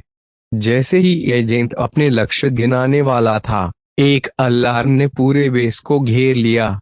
तेज सायरन और लाल चमकती रोशनी ने विशाल क्षुद्रग्रह बेस में सभी विद्रोहियों को बाधित कर दिया। जनरल ने अलार्म काटते हुए अपनी हथेली से इशारा किया। वासिल ने क्षुद्र ग्रह के आधार और उसकी परिधि का एक प्रक्षेपण प्रस्तुत किया। आधार के चारों ओर बड़ी संख्या में बड़े लाल बिंदु थे। इससे वह उतना चिंतित नहीं हुआ जितना कि क्षुद्र ग्रह का एक भाग लाल रंग का होने लगा था। हमें घुसपैठ की गई है। जनरल ने दहाड़ते हुए अपनी अस्थायी मेज के शीर्ष पर अपनी मुट्ठी पटक दी। उन्होंने पहले ही सेक्टर गामा में मैच की एक रेजिमेंट लॉन्च कर दी है और एक समुद्र तट की स्थापना की है। वे हमारे जहाज़ों को हमारे जहाज़ों से अलग कर रहे हैं। उनका क्षुद्र ग्रह आधार मुख्य रूप से तोड़फोड़ से सुरक्षित रहता है। जिस तरह के चालक दल वे दौड़ रहे थे, यह संभावना एक अलग संभावना थी कि एक नशे में धुत पायलट एक दिन पागल हो जाएगा और जो कुछ भी दिखाई दे रहा था उसे गोली मार देगा। इसलिए बेस ने मेक अस्तबल को जहाज खाड़ी के विपरीत दिशा में रखा, जिसका अर्थ था कि जब तक हेल हाउंड्स ने बीच के मार्गों को अवरुद्ध कर दिया, तब तक कोई भी मैच बच नहीं सकता था। एक बार जब आक्रमणकारियों ने छिपना बंद कर दिया तो अधिक खुफिया जानकारी मिलनी शुरू हो गई। यह तीसरा इन्फर्नल हेल हाउंड है। सभी के चेहरे और भी खराब हो गए। थर्ड, द्वितीय बेनथाइम डिवीजन की सबसे जिद्दी और घटिया रेजिमेंटों में से एक थी। उन्होंने जटिल चालों और योजनाओं से बचने के साथ साथ किसी पर हमला करने और उसके चेहरे पर मुक्का मारने के सिद्धांत को अपनाया। उनके लिए अपने बेस के मध्य में पहुंचना एक आपदा थी। शिप अभी रुका हुआ है। हमारा बाहरी रक्षात्मक ग्रिड अंततः ऑनलाइन लाया गया है। फिलहाल कोई भी हमारे बेस तक नहीं पहुंच पाएगा। हम 1 घंटे तक रुक सकते हैं, शायद 2 घंटे तक। बुर्ज और स्वायत्त रक्षा बॉट्स जैसी निश्चित सुरक्षा कभी भी मैच की एक बड़ी ताकत के खिलाफ लंबे समय तक टिक नहीं सकती थी। यह जल्द ही पता चला कि इन्फर्नल हेल हाउंड सवारी के लिए आधी रेजिमेंट के भाड़े के सैनिकों को साथ लाया था। भाड़े के उपद्रवी कर्मचारियों के पास एक अनुशासित इकाई के संगठन का स्तर नहीं था, लेकिन उनकी संख्या ने रक्षकों पर बहुत दबाव डाला। विंसेट, जनरल वासिल ने बुलाया और एक विशेष चौराहे की ओर इशारा किया। यांत्रिकी का एक दस्ता बिजली संयंत्र की ओर बढ़ रहा है। उनके पास हमारे रक्षकों पर काबू पाने के लिए पर्याप्त संख्या नहीं है, लेकिन मैं उनके लिए कोई चाल चलने का कोई मौका नहीं छोड़ना चाहता। अस्तबल में वापस जाओ और अपने अधीनस्थों को इकट्ठा करो। मैं चाहता हूं कि आप इन चीजों को रोकें। उस पर विंसेट ने स्वीकार किया और अस्तबल में वापस भाग गया, जहां उसने और उसके कुलीन वर्ग के लोगों ने अपना सामान जमा कर रखा था। उन्होंने अपने कमांड के माध्यम से अपने अधीनस्थों को बुलाने की कोशिश की, लेकिन उन्हें गंदगी और कबाड़ के अलावा कुछ नहीं मिला। वे मूर्ख नरकवासी। कब से उन्होंने जैमर चलाने के लिए पर्याप्त मस्तिष्क कोशिकाएं एकत्र कर लीं। यह स्पष्ट है कि तीसरा अकेले कार्य नहीं कर रहा है। या तो कुछ चतुर भाड़े के सैनिकों ने या किसी अन्य रेजिमेंट ने उन्हें सहायता प्रदान की है। जबकि विंसेट को दूसरों पर जाल बिछाना पसंद था, उसे किसी का शिकार बनना पसंद नहीं था। गलियारे हिलने लगे क्योंकि मैक यातायात को समायोजित करने के लिए पर्याप्त बड़े एकमात्र हॉल के अंदर बड़ी संख्या में मेजों ने तोड़फोड़ की। चाहे जो भी मामला हो, हम अपने कर्मचारियों के बिना कहीं नहीं जाएंगे। वे जल्दी से मेज अस्तबल में पहुंच गए। विंसेट ने राहत की सांस ली जब उसने देखा कि उसके अधिकांश आदमी पहले ही आ चुके थे। पायलटिंग सूट पहनने के लिए जॉनसन ने तुरंत अपना कवच उतार दिया, जबकि विंसेट ने अपने कुलीनों को संगठित करना शुरू कर दिया। मुझे यकीन है कि हर कोई जानता है कि क्या हो रहा है। सेंसर सरणियों का संचालन करने वाले अक्षम मूर्खों ने गेंद को गिरा दिया है। इस समय भाड़े के सैनिकों की एक भीड़ के साथ मैक्स की आधी रेजिमेंट हमारे हॉल के अंदर तोड़फोड़ कर रही है और हमें हमारे जहाजों से काट रही है। चलो लड़ाई करें। उन कमीनों को हमारी चट्टान से उखाड़ फेंको। मॉन, युवक ने फोन किया। नेतृत्व हमेशा उनके पास स्वाभाविक रूप से आया, और अपनी युवावस्था के बावजूद उन्होंने पहले ही अपने दल का सम्मान अर्जित कर लिया था। जनरल ने अपना आदेश दे दिया है। व्यापारियों का एक समूह बिजली संयंत्र की ओर रेंग रहा है। मैं आपको यह नहीं बताऊंगा कि यदि हमारा आधार शक्ति खो दे तो क्या होगा। सभी ने स्थिति की गंभीरता को समझा। विंसेंट और जॉनसन जल्दी से अपनी मशीनों पर चढ़ गए और उन्हें चालू कर दिया। जबकि जॉनसन ने मूवमेंट द्वारा प्रदान किए गए एक काफी औसत राइफलमैन को चलाया। विंसेंट अभी भी अपने तेज तरार मार्क एंटनी से जुड़ा हुआ था। महीनों के अभियान ने इसके कवच को धूमिल कर दिया था। इसकी गौरवशाली प्रकाश योजना का कुछ भी शेष नहीं रहा। इसकी जर्जर स्थिति के बावजूद अधिकांश क्षति दिखावटी थी। घर छोड़ देना। जब वे बिजली संयंत्र की यात्रा कर रहे थे तो 7 मैच का एक उदार मिश्रण विंसेंट के हाइब्रिड नाइट के पीछे चल रहा था। वे गर्म क्षेत्रों में से एक के करीब पहुंच गए, लेकिन इसके घने हिस्से से बच गए क्योंकि वे इसके सबसे गहरे हिस्से तक फिसल गए थे। क्षुद्रग्रह। जैसे ही वे एक उजाड़ सुरंग पार कर रहे थे, लड़ाई और मौत की आवाजें धीरे धीरे फीकी पड़ गईं। विंसेंट ने चुपचाप श्राप दिया क्योंकि वह इसे जीवित करने की संभावनाओं पर विचार कर रहा था। उसके जैसे विख्यात आतंकवादी और हत्यारे को मैककोर से कोई क्षमादान की उम्मीद नहीं थी। गिरते मलबे और आधार के धीरे धीरे ढहने से प्रतिरोध आंदोलन की स्थिति की प्रतिध्वनि हुई। क्षरण और सामंजस्य की कमी के संयोजन ने धीरे धीरे बीएलएम को तोड़ दिया। विंसेंट को यह जानकर आश्चर्य नहीं होगा कि उनके बीच से कुछ गद्दार निकले हैं, अन्यथा उनके सेंसर पूरी रेजिमेंट के दृष्टिकोण को कैसे चूक सकते थे। विंसेंट के सामने एक हल्का में अचानक झटका लगा। हमारे सामने ऊष्मा हस्ताक्षरों का पता लगाना। कितने? 6 या 7? मैं बहुत निश्चित नहीं हूँ। वे अधिकतर माध्यम हैं। हमारी संख्या उनसे अधिक है। अच्छी बात है। उन्होंने हमारे दृष्टिकोण का भी पता लगा लिया होगा, इसलिए इधर उधर भटकने की कोई जरूरत नहीं है। एक तंग संरचना पर टिके रहें और नरक को उजागर करें।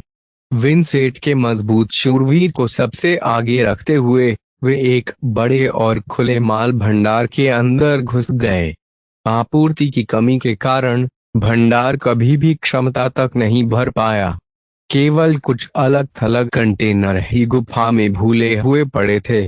कवर की कमी के कारण दोनों पक्षों को अपने विरोधियों पर नजर डालने का मौका मिला। नमस्ते विंसेंट, एक विशिष्ट मशीन के पायलट ने पुकारा। मैं काफी समय से आपके आगमन की प्रतीक्षा कर रहा था। एक मशीन जिसकी आकृति लगभग विंसेंट जैसी ही थी, दूसरी ओर प्रतीक्षा कर रही थी। युवा विद्रोही नेता चिंतित हो गया। आप कौन हैं? आप मुझे कैप्टन कारुथर्स कह सकते हैं। इनाम शिकारी। इसमें कोई आश्चर्य नहीं कि आप मेरा पता लगाने में कामयाब रहे। इन्फर्नल हेल हाउंड्स को अपनी नाक से अपनी पूंछ नहीं मिल सकी। दोनों के पास मार्क एंटनी मार्क आई की एकमात्र भौतिक प्रतियां थीं। दोनों में के बीच समानता के कारण उनके टीम के साथ ही असमंजस में पड़ गए। इस बीच दोनों मेक पायलट बातचीत करते रहे।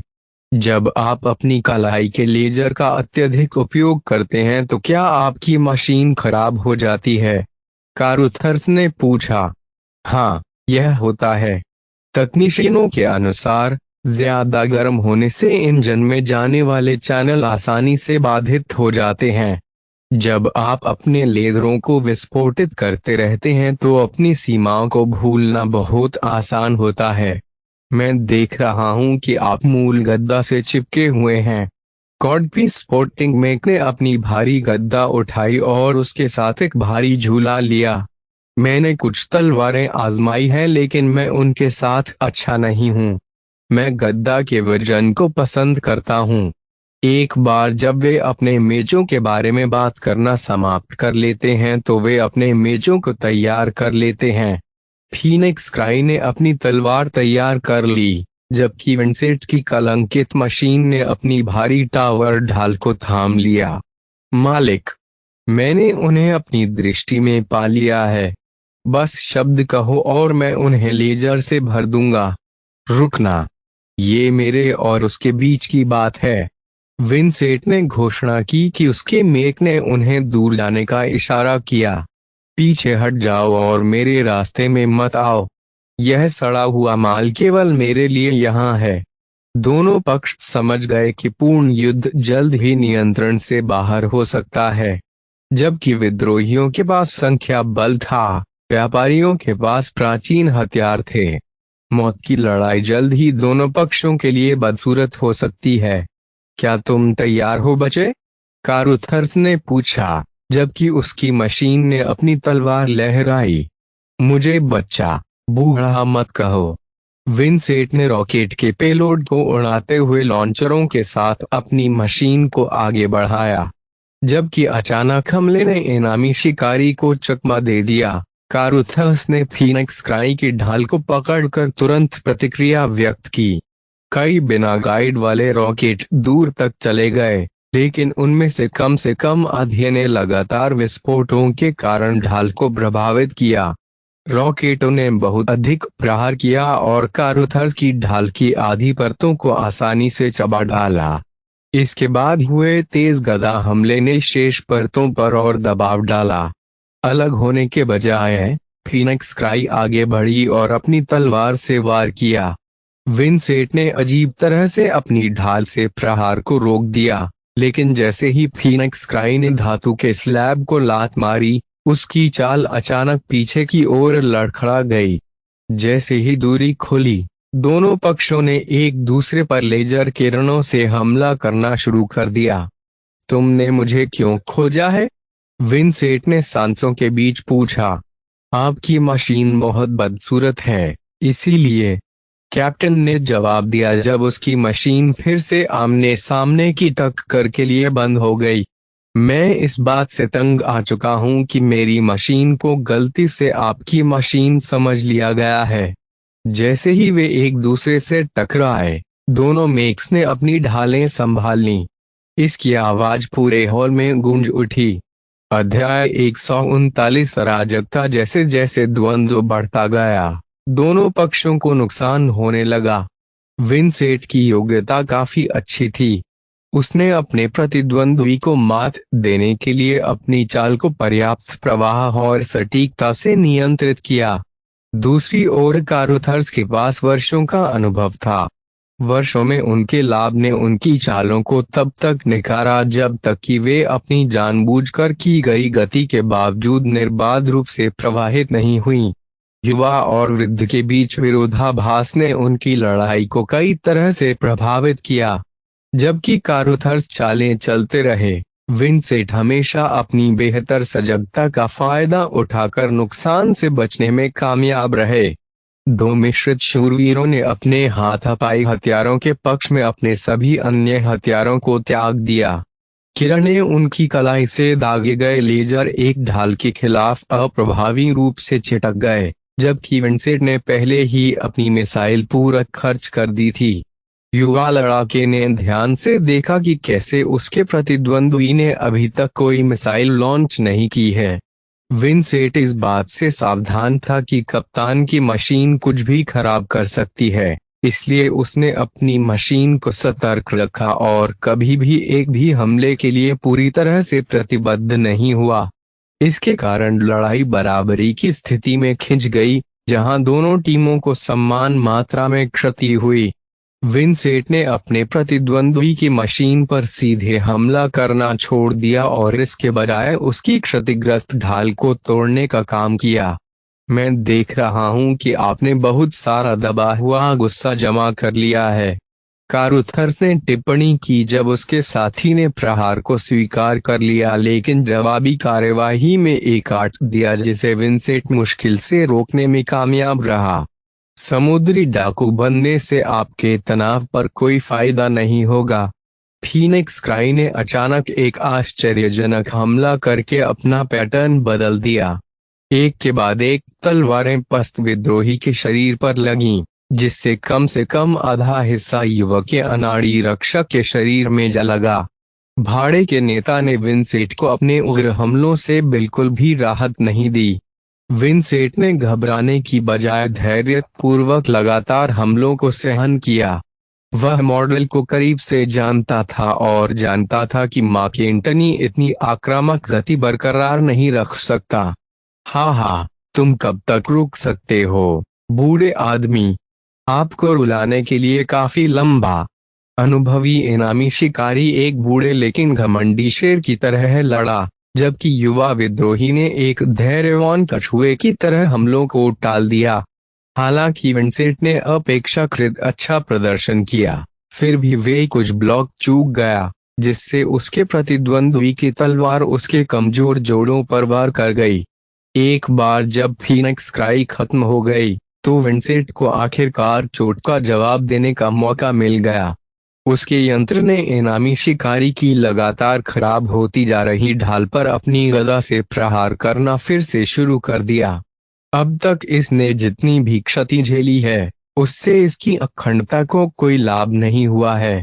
इसका स्थायित्व इसकी रस्सी के अंत में था और दोनों पक्ष इसे जानते थे।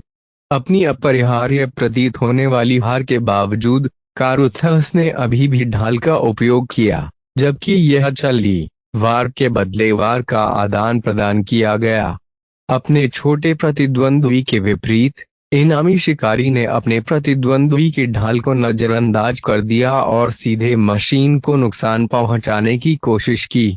विंसेंट ने केवल थोड़े समय के लिए ही अपनी शुरुआत उजागर की, इसलिए अधिकांश हमलों ने उसकी टिकाऊ ढाल को नजरअंदाज कर दिया। जब भी फीनिक्स क्राई एक झटका देने में सफल हुआ, तो उसमें अक्सर मॉडल के पर्याप्त कवच को भेदने के लिए बल की कमी थी। जैसे ही विंसेंट ने अंततः अपने प्रतिद्वंद्वी की ढाल में एक बदसूरत छेद कर दिया, एक बड़ी दुर्घटना पूरी गुफा में गूंज उठी। फीनिक्स क्राई लड़खड़ाते हुए पीछे हट गया और अपनी वापसी को कवर करने के लिए कलाई से लेसर दागा। विंसेंट की ढाल पर किरणें अनिर्हित तरीके से गिरीं। युवा पायलट ने यह जानते हुए कि उसके जैसा एक हाइब्रिड शूरवीर इसे ले सकता है, लेजरों को नजरअंदाज कर दिया। उसने धूर्त इनामी शिकारी का पीछा करने की पूरी कोशिश की, ताकि उसके प्रतिद्वंद्वी को स्पष्ट रूप से उसकी सामरिक वापसी का पता चल सके। तुम कायर हो, यहाँ वापस आओ, विंसेंट चिल्लाया, क्योंकि उसकी मशीन ने जवाब में अपनी लेजर किरणें छोड़ दी। जब अतिरिक्त बल कार्गो होल्ड पर पहुंचे तो स्थिति अचानक बदल गई। विंसेंट ने एक बार अपना पीछा करना बंद कर दिया जब उसने देखा कि मेक दिखने में बेतहाशा भिन्न थे। विंसेंट को आखिरकार एहसास हुआ कि कारुथर्स ने द्वंद्व को क्यों खींचा। तुम सम्मानहीन कुत्ते हो, आप समय खरीद रहे थे। क्या आपने सोचा कि आप जैसे विश्वासघाती मैल को सम्मान के साथ व्यवहार किया जाना चाहिए? हाँ हाँ हाँ हाँ, भाड़े का कप्तान हंसा, क्योंकि लगभग 20 भाड़े के सैनिक विंसेंट और उसके दल को घेरने के लिए निकले थे। आपकी छोटी बहन केलिन आपको शुभकामनाएं भेजती है। उसकी खूंखार बहन ने उसके सिर पर भारी इनाम रखा होगा। निश्चित रूप से यह काफी बड़ी रकम रही होगी, अन्यथा व्यापारी उसके सिर के लिए एक दूसरे से प्रतिस्पर्धा कर रहे होते। जब विंसेंट के लिए हालात और खराब नहीं हो सके, तो कारुथर्स ने अंततः अपनी मिसाइलें छोड़ दी। विंसेंट की मशीन ने तुरंत अपनी ढाल संभाल ली, लेकिन मौत की लकीरें उसके सिर के ठीक ऊपर उड़ गईं और बिजली संयंत्र की ओर जाने वाले निकास को प्रभावित किया। जैसे ही मिसाइलों ने गुफा के खिलाफ अपने गैरमानक उच्च विस्फोटक पेलोड को विस्फोटित किया, हर कोई क्षण भर के लिए स्तब्ध रह गया। लगातार बड़ी मात्रा में हुए विस्फोटों ने चट्टानों को कमजोर कर दिया और निकास के सामने ढेर सारे टुकड़े उखाड़ दिए। कारुथर्स ने भागने का रास्ता ही बंद कर दिया। झगड़ा करना, विंसेंट ने कहा और अपनी मशीन को जोरदार तरीके से धकेल दिया। अचानक हुए इस कृत्य ने उसके बाकी लोगों को अंततः विरोध करने के लिए प्रेरित किया। आत्मसमर्पण करने का कोई मतलब नहीं था, क्योंकि ब्राइट रिपब्लिक ने अपने कई बम विस्फोटों के लिए विद्रोहियों को कभी माफ नहीं किया। अपनी जान की बाजी लगाकर विद्रोहियों ने बिना किसी सुरक्षा के लड़ाई लड़ी। उनकी अचानक उग्रता ने आत्मसंतुष्ट भाड़े के सैनिकों को पीछे धकेल दिया, जिन्होंने सोचा था कि इनाम पहले से ही उनकी मुट्ठी में था। सभी व्यापारी अपनी महंगी मशीनों को नुकसान पहुंचाने के डर से पीछे हट गए। उन्होंने ज्यादातर आक्रामकता को नियंत्रित करने और विद्रोहियों को अपनी सीमा से बाहर जाने से रोकने पर ध्यान केंद्रित किया। उनकी असमानता यह थी कि व्यापारियों ने सस्ते डिस्पोजेबल फ्रंटलाइन मेक्स को मैदान में उतारा। इनमें से अधिकांश मैच की कमी थी, पूरी तरह से व्यक्त हथियारों और विशेष आकृतियों की अनुपस्थिति के कारण एक नियमित ह्यूमनॉइड मशीन का लचीलापन। ऐसी ही एक मशीन चलती फिरती बंदूक के मंच की तरह दिखती थी। अपरिष्कृत दिखने वाले मेक में पूरी तरह से व्यक्त हथियारों के बजाय जुड़वां बैलिस्टिक तोप बैरल थे और इसमें पूरी तरह से सिर का भी अभाव था। इसके बड़े बैरल के आकार के धड़ में सेंसर और कई अन्य आवश्यक प्रणालियां एकीकृत की गई थीं। ऐसा डिजाइन बहुमुखी नहीं हो सकता है, लेकिन जब उन्हें बड़ी संख्या में मैदान में उतारा जाता है तो वे डराने वाला दृश्य बनाते हैं। बड़ी संख्या में अग्रिम पंक्ति के सैनिक अपनी अद्भुत मारक क्षमता से कम संख्या में विद्रोहियों को परेशान करते रहे। इस बीच कारुथस और मुट्ठी भर अन्य हाथापाई ने अपने हताश विरोधियों को धीमा करने की कोशिश की। दो पागल मेक्स ने अपना क्रोध कैप्टन कारुथर्स पर केंद्रित किया। यहाँ तक कि जब व्यापारियों ने विद्रोही मेचों को अलग करना जारी रखा, तब भी उन दोनों ने फीनिक्स क्राई पर कुल्हाड़ियों और लेजर से प्रहार किया। इनामी शिकारी ने बमुश्किल अपनी थ्रेडबेयर ढाल का उपयोग करके उनका बचाव किया। वह फिर भी समग्र स्थिति पर नजर डालने में कामयाब रहा और कुछ चिंताजनक पाया। विंसेंट कहाँ है? युवा विद्रोही का दल लड़ाई छोड़कर एक कंटेनर के पास पहुंच गया था। अपना हाथ छुड़ाने के लिए हथियार जमा करने से पहले उसने अपनी गदा से हैच को तोड़ दिया। इसने एक बड़ा प्रबलित बैरल प्राप्त किया जो मशीन के आकार के हाथ में मुश्किल से फिट बैठता था। तुम्हें लगता है तुमने मुझे पा लिया? फिर से विचार करना, विंसेंट ने दहाड़ते हुए कहा कि लड़ाई के बीच में उसकी मशीन ने बैरल फेंक दिया। मेक ने तुरंत अपनी हरकतें दोहराईं, जिससे आधा दर्जन बैरल से कुछ मेक पर एक अजीब फ्लोरोसेंट तरल पदार्थ फैल गया। यह क्या है? स्वर्ग। वह उच्च घनत्व वाला शटल ईंधन है। आखिर कौन है जो इस तरह के बेतरतीब कंटेनर में ज्वलनशील पदार्थ रखता है? आप जानते हैं, समुद्री डाकू और विद्रोही सुरक्षा के मामले में बड़े नहीं हैं। लड़ाई बंद करो, ईंधन को प्रज्वलित न करें। मेचों ने देर से लड़ना बंद कर दिया, लेकिन तब तक बहुत देर हो चुकी थी। विंसेंट के मेक ने अपना हाथ उठाया और अपनी लेजर तोप से फायर किया। मोटी किरण तुरंत ईंधन के एक टुकड़े से टकराई, जिससे उसमें भीषण आग लग गई, जिससे सभी के सेंसर पर भार पड़ गया। जब तक उनके सिस्टम ने क्षतिपूर्ति की, उन्हें एहसास हुआ कि आधी मशीनें आग की लपटों में बदल गईं। नरक ने पक्षों में अंतर नहीं किया, क्योंकि ईंधन ने व्यापारियों और विद्रोहियों दोनों को समान रूप से छिड़ दिया। अधिकांश मेक पायलटों ने अपने प्रशिक्षण का पालन किया और जब उन्हें एहसास हुआ कि वे आग नहीं बुझा सकते तो वे तुरंत बाहर निकल गए। जो लोग बचे रहे, उन्होंने सभी प्रकार के छल कपट किए, जैसे कि अपनी हथेलियां जमीन पर घुमाना।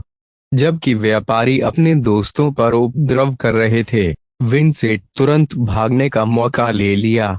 उसका पश्तमार केंटनी अपनी ढाल के साथ आगे बढ़ा और हल्के फ्रंटलाइन मेक्स में से एक में जा टकराया। प्रभाव ने कमजोर मशीन को एक भयानक ढेर में तोड़ दिया।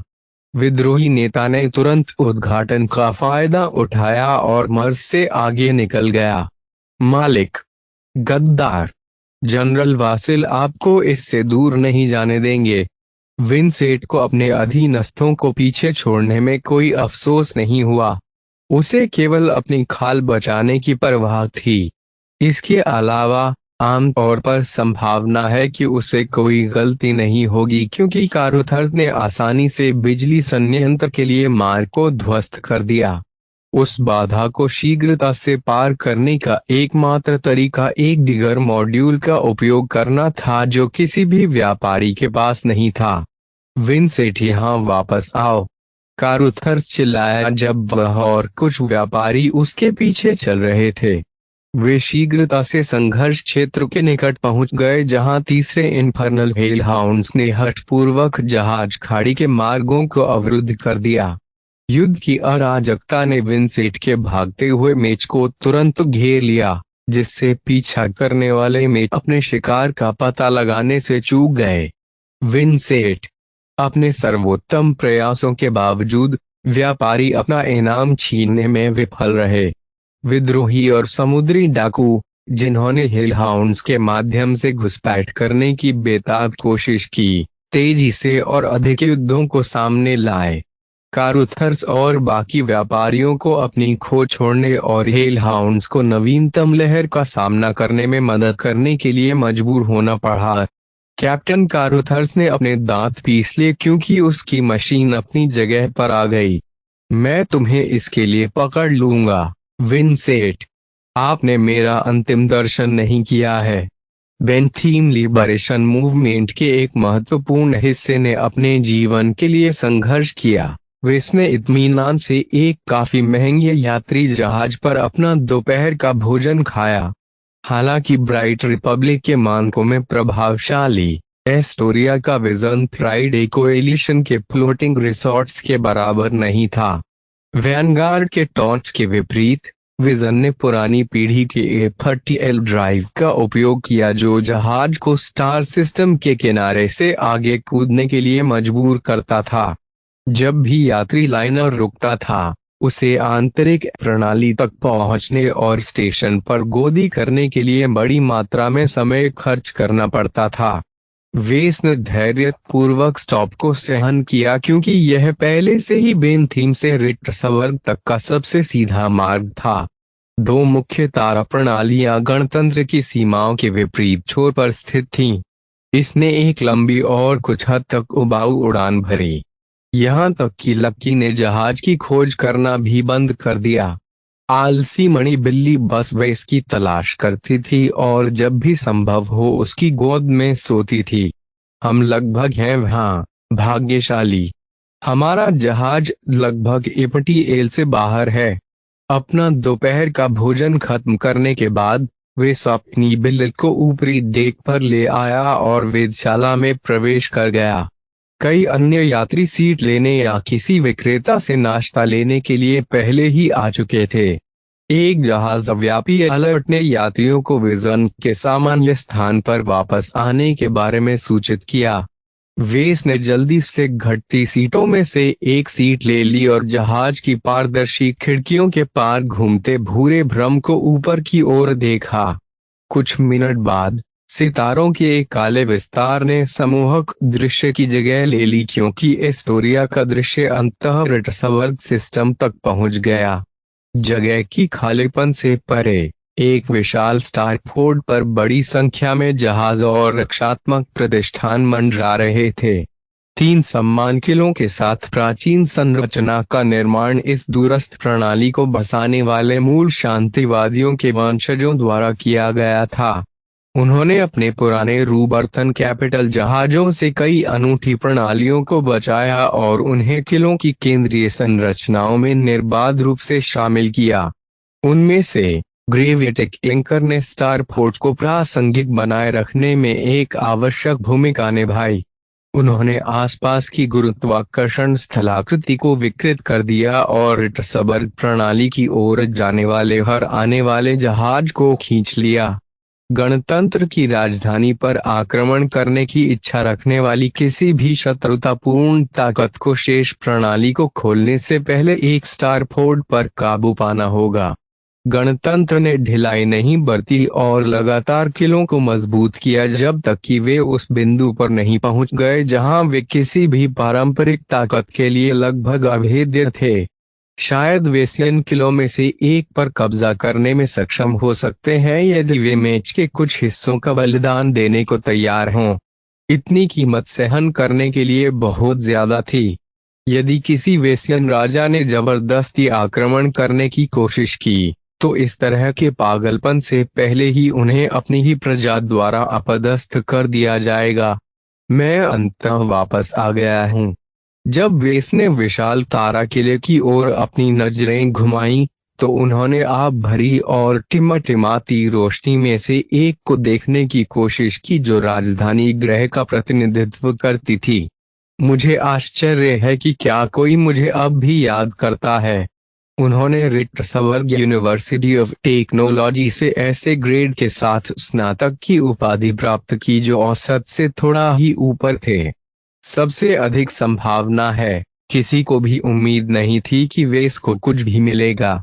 एक जर्जर में एक वर्कशॉप को खड़ा करने के लिए उनके पिता को कर्ज में डूबना पड़ा और फिर भी उनके पास उत्पादन लाइसेंस हासिल करने के लिए बहुत कम साधन बचे थे। अब हालात अलग थे। सिस्टम की मदद से वेस ने तेजी से एक युवा लेकिन होनहार मेक डिजाइनर के रूप में अपनी पहचान बनाई। दरअसल मार्सेला ने हाल ही में अपने तैयार उत्पाद सौंपने के बाद उनके बैंक खाते में 60.8 मिलियन क्रेडिट ट्रांसफर किए। मुझे आश्चर्य है कि मेरे दादाजी क्या कहेंगे जब वे देखेंगे कि मैंने कितना लाभ कमाया है। अध्याय 140 लार्किंसन कंपाउंड। रिट्सबर्ग की मेजबानी करने वाली स्टार प्रणाली बहुत सारे विदेशी संसाधनों से संपन्न हुआ करती थी। यह अपने आसपास के बंजर रेगिस्तान की तुलना में एक मरुद्यान हुआ करता था। निर्वासित शांतिवादी जो कोमोडो स्टार सेक्टर के केंद्र में लड़ाई से थक कर भाग निकले थे, उन्होंने उत्सुकता से इस अपेक्षाकृत समृद्ध स्टार प्रणाली में अपनी नींव रखी। 100 वर्षों के गहन खनन के बाद सभी भंडार समाप्त हो गए थे। संसाधनों में शुरुआती उछाल ने प्रारंभिक उपनिवेशों के निर्माण को बढ़ावा दिया और वंशजों की पहुंच का विस्तार किया जब तक कि उन्होंने आकाशगंगा में अपनी जगह नहीं बना ली। हर दूसरे जहाज के साथ एस्टोरिया के विजन को एक बहुत ही सुदूर बौने ग्रह की परिक्रमा करते हुए एक विशाल अंतरिक्ष स्टेशन पर रुकना था। वेस और लकी यात्री लाइनर से बाहर निकलने में अन्य यात्रियों के साथ शामिल हो गए और डरे हुए सुरक्षा अधिकारियों द्वारा उन्हें आगे धकेलने से पहले कई सुरक्षा जांच और पहचान जांच से गुजर चुके थे। सुरक्षा पहले से भी कड़ी है। बेशक यह है, एक मोटे पेट वाले व्यक्ति ने बार बार समय देखते हुए उत्तर दिया। यदि आपको लगता है कि यह बुरा है तो युद्ध शुरू होने तक प्रतीक्षा करें। अधिकांश नागरिक सिस्टम में प्रवेश नहीं कर पाएंगे। बहुत से आगंतुकों ने अशांति की वर्तमान स्थिति पर दुख व्यक्त किया। जो पर्यटक और नागरिक रिट्सबर्ग में नए साल का जश्न मनाना चाहते थे, उन्हें नौसेना द्वारा संचालित ट्रांजिट शटल पर जाने की अनुमति मिलने से पहले घंटों इंतजार करना पड़ा। सौभाग्य से वे उन दिग्गजों और सक्रिय सैनिकों के साथ जुड़ गया जिन्होंने बेहतर उपचार का आनंद लिया। फ्यूजन कप के फाइनल में पहुंचने पर वे पहले ही एक प्रतिष्ठित नागरिक बन चुका था, इसलिए किसी ने उसे कोई परेशानी नहीं दी। यहाँ तक कि उसकी संभावित खतरनाक मणि बिल को भी चेतावनी के साथ उसके साथ जाने की मंजूरी दे दी गई थी। लकी ने नाराजगी से वेस पर चिल्लाया। उसके पंजे लचीले कपड़ों से बंधे हुए थे जिससे वह अपने पंजों को प्रभावी ढंग से प्रकट नहीं कर पा रहा था। बस इससे निपटो लकी। वेस ने अपने पालतू जानवर को शांत करने की कोशिश की। एक बार जब हम लार्किंसन कंपाउंड पहुंच जाएंगे तो आप घूमने के लिए स्वतंत्र होंगे। वे एक सुरक्षित शटल में सवार हुए जो धीरे धीरे उन्हें आंतरिक प्रणाली तक ले आया। एहतियात के तौर पर सिस्टम के भीतर संचालित होने वाले एकमात्र जहाज शटल और परिवहन को सीधे नौसेना द्वारा संचालित किया गया था। रिट्सबर्ग सिस्टम गणतंत्र का एकमात्र स्थान था जो विद्रोहियों से अछूता रहा। 2 दिनों तक चलने के बाद शटल अंततः सूर्य से पहले ग्रह की परिक्रमा करते हुए नागरिक अंतरिक्ष स्टेशनों में से एक पर पहुंच गया। यह एक काफी गर्म ग्रह हुआ करता था, लेकिन व्यापक टेराफॉर्मिंग ने जलवायु को तब तक नियंत्रित किया जब तक कि यह प्राचीन पृथ्वी के समान नहीं हो गया।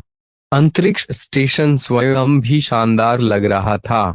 आकार के साथ साथ कार्य के लिए डिजाइन किया गया। त्रिकोणीय निर्माण नीचे हरे आभूषण का एक शानदार दृश्य प्रस्तुत करता है। पेड़ों और फूलों का सामंजस्यपूर्ण समूह इसके खूबसूरत इंटीरियर की शोभा बढ़ाता है और पहली बार आने वाले कई आगंतुकों को मंत्रमुग्ध कर देता है। केवल प्रचुर गश्त और भारी भरकम सुरक्षा उपायों ने शांतिपूर्ण दृश्य को खराब कर दिया। दिखाई देने वाली सुरक्षा उपस्थिति वास्तव में उनकी अपेक्षा से कहीं अधिक स्पष्ट थी। कुछ हुआ क्या?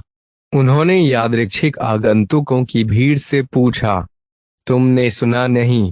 तीसरे इन्फर्नल हेलहाउंड्स ने BLM के मुख्यालय को ढूंढ लिया और उस पर हमला कर दिया।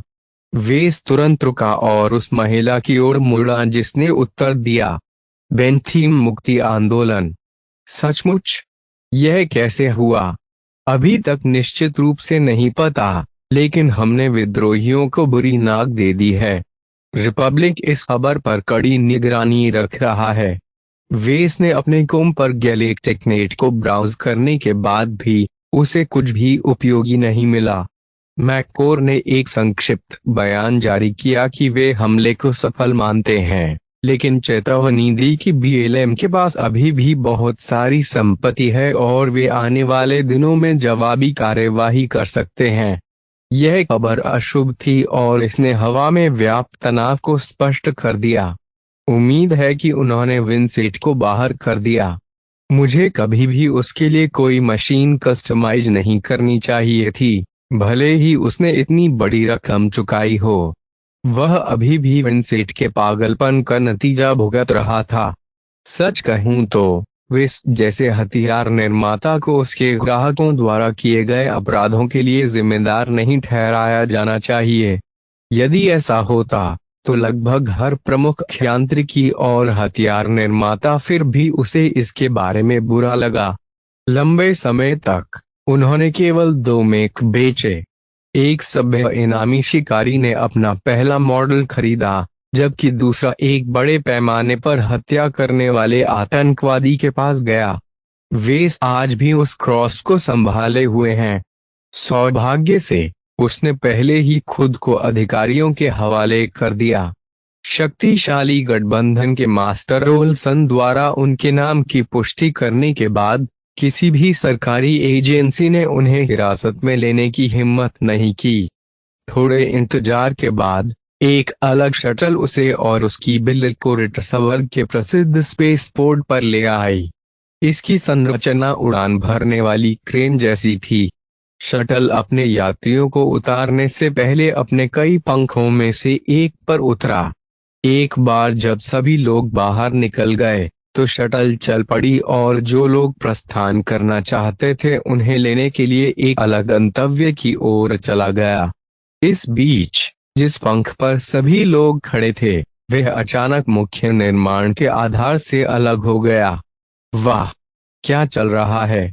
क्या हम गिर रहे हैं? कई यात्रियों को पहले से ही उम्मीद थी कि प्लेटफॉर्म अलग हो जाएगा और सतह पर तैरने लगेगा। कुछ मित्रवत लोगों ने पहली बार आने वालों को आश्वस्त किया कि यह कुछ खास नहीं है। जैसे ही पंख मंच नीचे की ओर तैरने लगा, यह कई अद्भुत दृश्यों को पार कर गया। केंद्र में पारदर्शी फ्रेम ने सभी को इसके कई शॉपिंग बुलेवार्ड और उत्तम रेस्तरां का अच्छा दृश्य दिया। जो लोग दूसरी तरफ खड़े थे उन्हें केलनार नामक आश्चर्यजनक रूप से कम ऊंचाई वाले महानगर का अच्छा दृश्य मिला। सावधानी पूर्वक तैयार की गई शहरी योजना में केवल कुछ ऊंची इमारतें ही हावी रहीं। इनमें से सबसे उल्लेखनीय विशाल अनंत प्रकाश स्तंभ था जो कथित और पर एक अखंड ज्योति द्वारा जलाया गया था। इस दूरी पर भी वे सफेद संगमरमर की संरचना को दिन के समान स्पष्ट देख सकता था। जैसे ही पंख जमीन पर गिरा, सभी ने पास के हॉल से अपना सामान उठाया और एयरकार का स्वागत किया। वेस ने वैसा ही किया और अपने गंतव्य तक तेजी से पहुंचने के लिए एक काफी तेज लेकिन महंगी कार में सवार हो गया। एयरकार उछलकर केलनार से दूर उड़ गई। घनी आबादी वाले शहर ने सुंदर पार्कों और आलीशान दिखने वाली जागीरों के लिए रास्ता बनाया। जिन लोगों ने उन हवेलियों में रहने का अधिकार अर्जित किया, वे सभी गणतंत्र के बड़े लोग थे। उनमें से कुछ ने सिविल सेवकों का एक पूरा राजवंश भी बना लिया, जो सभी सरकार की एक ही शाखा में काम करते थे। आधे घंटे की उड़ान के बाद एयरकार अंततः केलनार के उपग्रह शहरों में से एक पर पहुंच गया। वर्लेटन कई अन्य संबंधित सुविधाओं के साथ एक सैन्य अड्डे का घर था। सेना से जुड़े बहुत से परिवार इस शांत शहर में बस गए। लार्किंसन कंपाउंड एक शांत विशेषाधिकार प्राप्त समुदाय में स्थित था, जिसमें कई मध्य और उच्च स्तर के सैन्य कर्मी रहते थे। कई लार्किंसन्स जो किसी न किसी कारण से अपने दम पर जीवन जीना चाहते थे, परिसर में रहते थे। वास्तव में अधिकांश निवासियों में कुछ अनाथ और विधवाओं के साथ साथ बुजुर्ग भी शामिल थे। मृत्यु किसी भी समय हो सकती है। मेकपुर के लिए साइन अप करने वाला कोई भी लार्किंसन एक दिन ताबूत में अपने परिवार के पास लौट सकता है। आखिरी ब्राइट वेसिया युद्ध ने कई चाचाओं और चाचियों की जान ले ली थी। वेस भाग्यशाली था कि उसके पिता अपनी खाल के साथ युद्ध में जीवित बच गए। हम अंततः घर पर हैं, उसने बाहें फैलाते हुए कहा। लकी उत्सुकता से आगे बढ़ा और विदेशी घास को सूंघने लगा। एक बार जब वे अंतरिक्ष यान से बाहर निकले, तो सुरक्षा ने अंततः उनकी रोक हटा दी। पूरी शटल यात्रा के दौरान बिल्ली उत्सुकता से अपने हाथ पैर हिला रही थी। चलो छोटे दोस्त, आइए अंदर चलें और परिवार से मिलें। लार्किंसन कंपाउंड सतह पर एक शांतिपूर्ण मनोर परिसर जैसा लग सकता है, लेकिन इसमें सुरक्षा की एक घातक श्रृंखला छिपी हुई है। वेस की पहचान स्पष्ट करने से पहले कुछ गार्डों ने व्यक्तिगत रूप से वेस और उसके सामान का निरीक्षण किया। आंगन के अंदर कदम रखने के बाद एक दर्जन बच्चे तुरंत वहां से भाग निकले। वेस, आप वापस आ गए हैं। वाह, जेनी नाम की एक छोटी लड़की ने जश्न मनाया। कृपया गले लगाओ। उसने लड़की के साथ साथ हर दूसरे बच्चे को भी इसके लिए बाध्य किया। एक बार जब उसने आखिरी बच्चे को नीचे रख दिया, तो जेनी ने तुरंत उसके पैर को जोर से दबाया और विनती भरे भाव से उसकी ओर देखा। क्या मुझे अब मेक मिल सकता है? मुझे भी एक मेक चाहिए। वाह बच्चों, मेक आपके खेलने के लिए खिलौने नहीं है, खासकर आपकी उम्र में। वेस ने मांस के भूखे लोगों को शांत करने की कोशिश की। जब तक आप 10 वर्ष के न हो जाएं तब तक प्रतीक्षा करें। हर कोई निराशा से कराह उठा। वेस उन्हें रुलाना नहीं चाहता था, इसलिए उसने जल्दी से सोचा जब तक उसकी नजर लकी पर नहीं पड़ी। वह कुछ बच्चों के पास से गुजरा और लकी को अपने सीने से लगा लिया। मेरे नए पालतू जानवर को देखो, क्या वह अच्छा नहीं है? उसका नाम लकी है और वह बहुत चंचल बिल्ली है। मणि बिल्ली को देखने के बाद बच्चे अपने लिए मेक्स मांगना पूरी तरह से भूल गए। लकी की भव्य उपस्थिति ने तुरंत लड़के और लड़कियों को मंत्रमुग्ध कर दिया। जब बिल्ली ने प्रश्नवाचक मियाऊ जारी की, तो लाइनी चिल्लाने लगी, वह कितना प्यारा है, बहुत चमकदार, मुझे भी वैसा ही कुत्ता चाहिए। कुछ बच्चों के पास अपने स्वयं के यांत्रिक पालतू जानवर थे। उदाहरण के लिए, देदीप्यमान कांच जैसे पक्षियों का एक जोड़ा एक पेड़ पर आराम कर रहा था, जबकि पास में एक किशोर टाइटेनियम कुत्ते के साथ खेल रहा था। प्रतिस्पर्धा के बावजूद लकी ने अपनी सुंदर और भव्य उपस्थिति और बुद्धिमान व्यवहार के कारण सहजता से उनका दिल जीत लिया। वेस ने उत्सुकता से अपनी बिल्ली लानी को सौंप दी ताकि बच्चे उसके पालतू जानवर के बारे में जान सकें। जब बच्चे लकी को पास के खेल के मैदान में ले गए तो वह मुस्कुराया। वेस उनमें से एक हुआ करता था। खुशी के समय में वह अपने साथी चचेरे भाइयों के साथ खेलता था और एक मशीन चलाने का सपना देखता था। समय कैसे बदलता है। उसने आप भरी और बात करने के लिए किसी को ढूंढने लगा। यहाँ कोई तो होगा जो जानता होगा कि विद्रोहियों के विरुद्ध छापे में क्या हुआ। जैसे ही वह गन के अंदर गहराई तक गया, उसे कई रिश्तेदार दिखाई दिए। कुछ उनसे खून के रिश्ते में थे जबकि कुछ ने परिवार में ही शादी कर ली थी। जब तक उनके पास लार्किंसन नाम है, तब तक बाद वाले ने भी पहले जैसा ही दर्जा अर्जित किया। लार्किंसंस ने हर किसी की वंशावली से कोई बड़ी बात नहीं की, जैसा कि उन्होंने कुछ अधिक पदानुक्रमित परिवारों में किया था। कुछ आंटियां चरमराती हुई लकड़ी की बेंच पर बैठी थीं। गपशप करते समय भी वे बच्चों पर ध्यान से नजर रखते थे। एक तरफ एक दर्जन बुजुर्गों ने इत्मीनान से चाय की चुस्कियां लीं और वही पुरानी युद्ध कहानियां साझा कीं। उनमें से अधिकांश निर्हित दिखते थे, लेकिन दिखावे भ्रामक थे। केंद्रीय हॉल के करीब किशोरों और युवा वयस्कों की एक बड़ी भीड़ ने एक एक्शन से भरपूर मेघद्वंद्व के प्रक्षेपण को घेर लिया। जब वे मंच पर आए तो उन्होंने अपने पसंदीदा द्वंद्ववादियों का उत्साह बढ़ाया और उनका समर्थन किया। आखिरकार उसने वर्दी पहने एक आधिकारिक दिखने वाले व्यक्ति को बरामदे से देखते हुए देखा। वेस तेजी से आगे बढ़ा और पूरे आंगन को देखते हुए उस आदमी के पास पहुंच गया। हाय मेरे सर। वेस, तुम्हें देखकर अच्छा लगा। उस आदमी ने अपने भतीजे को गले लगाकर बधाई दी। आपने काफी हलचल मचा दी है। अपने दादाजी के चेहरे की कल्पना करें जब उन्होंने एक दिन अपना डेटा पैड उठाया और रिमबर्ग स्टार हेराल्ड पढ़ा। प्रसिद्ध हेराल्ड के साथ एक साक्षात्कार ने निश्चित रूप से हमें अचंभित कर दिया। अब आप बहुत बड़ी चीज हो गए हैं। वेस अपनी मुस्कुराहट को दबा नहीं सका। आखिरकार उसने लार्किंसन को पलटना शुरू कर दिया। यह अब तक एक चुनौतीपूर्ण यात्रा रही है, लेकिन मैं इसे अपने पिता के बिना नहीं कर पाती। एक बार जब उन्होंने अपने अभी भी लापता पिता का जिक्र किया तो माहौल उदास हो गया। मिस्टर लार्किंसन वेस की ओर मुड़े और मापने वाली निगाहों से उसकी ओर देखा। कुलपति ने मुझे बताया कि उन्हें तुम्हारे पिता के निशान मिले हैं।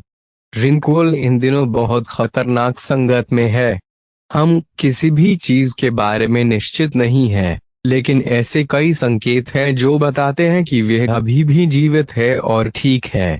क्या दादाजी आसपास हैं? मंत्री ने उन्हें एक आपातकालीन सत्र में भाग लेने के लिए वापस बुलाया।